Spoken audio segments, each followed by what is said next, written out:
Welcome to Raw Politique. Today, I'm joined by Reham Khan, journalist, author, and now political leader with the newly launched Pakistan Republic Party. Reham, welcome to Raw Politique. I'd like to start with Palestine. You've been outspoken about the recognition of Palestine, as I understand it.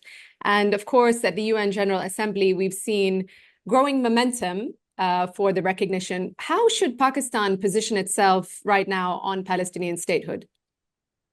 Thank you, Mary. And we should start with Palestine, as I think that the media and the world has been very silent, I think complicit in this genocide because of their silence. So I've obviously been a supporter of Palestine and the right to self-determination, which the Western media and Western democracies have conveniently forgotten. So I think that now that we've looked at what the big five countries preceding the UNGA have come to terms with a conditional acceptance of Palestine as a separate statehood, I feel that that's hugely unfair. I think that this is, in fact, I think I would be forgiven for thinking that there is a sneaky approach to getting the rest of the world to accept Israel.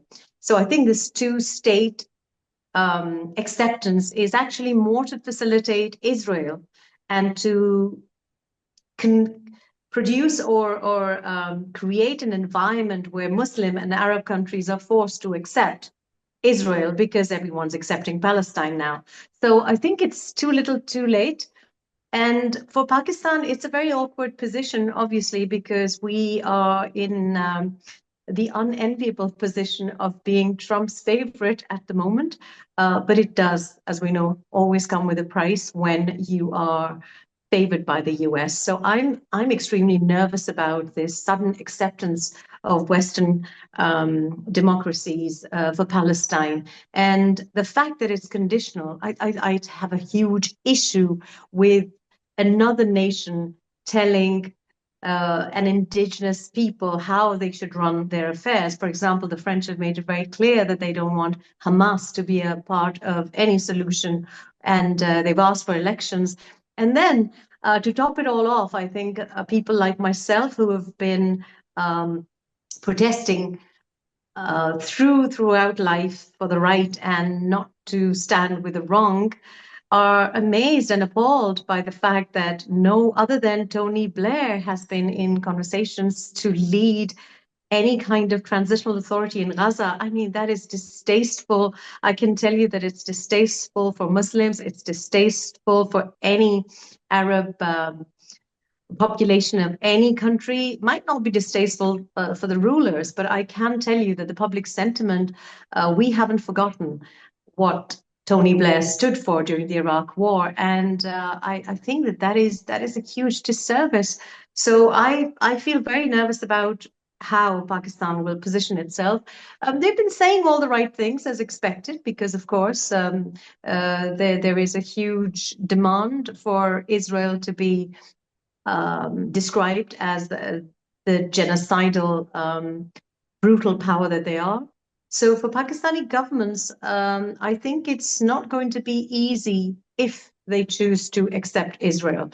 And they've, the UNGA, I see it as very much performative anyway. I think that the United Nations has really not really delivered on so many issues. And with the US, particularly under the Trump administration being so vocal about everything wrong at the UN, I think if they were to withdraw, the influence of United Nations, weak and feeble as it is, that's going to be affected, because obviously the United States is a major donor. So I'm not very happy with how things are going on, to be honest. Palestine and the rights of Palestinian people, if there are any left after this grand evacuation and grand demolition project that Israel's launched, I just worry about where will the Palestinians go?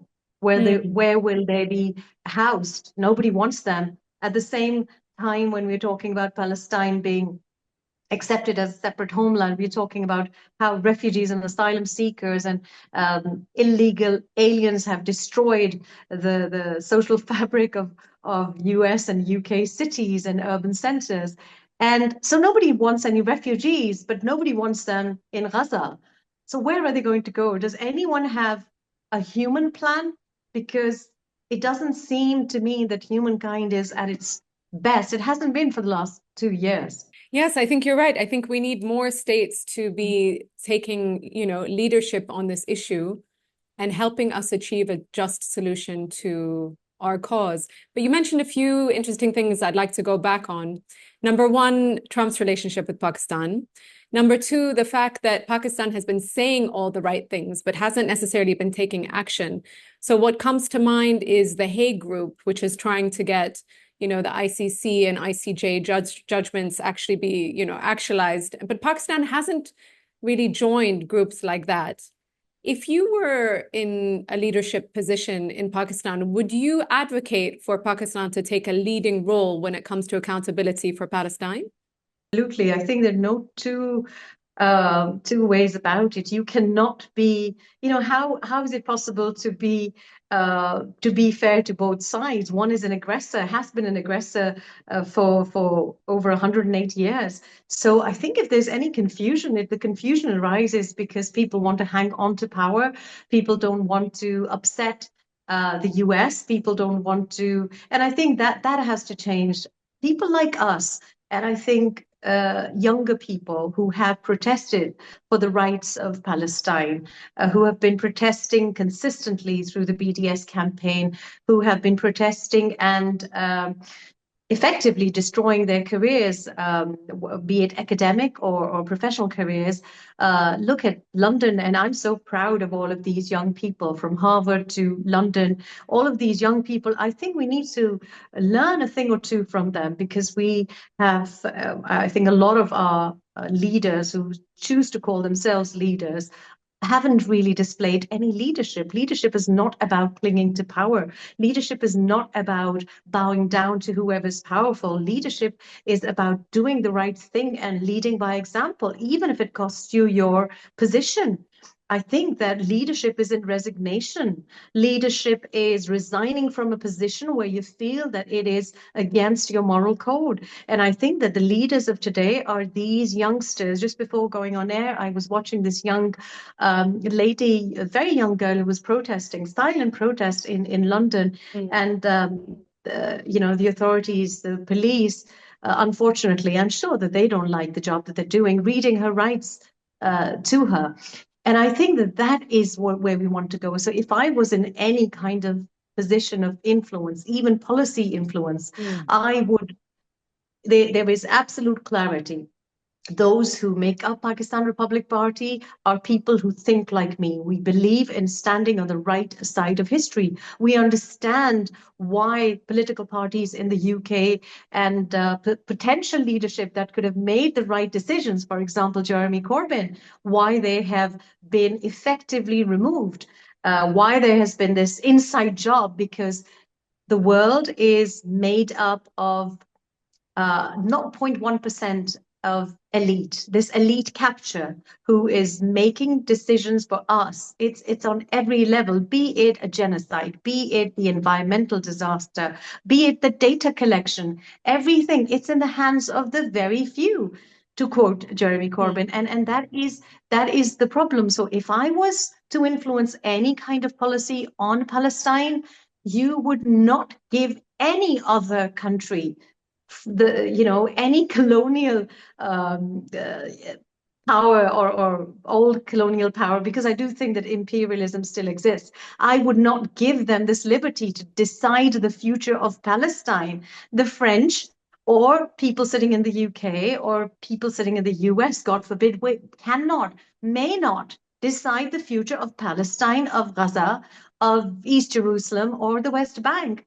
I find this extremely shocking that a reporter asks the United States president, will he allow the West Bank to be annexed. And she asks him over and over again, have you had this conversation with Benjamin Netanyahu? And he says, I have, or maybe I haven't, I don't need to, but I will not have it.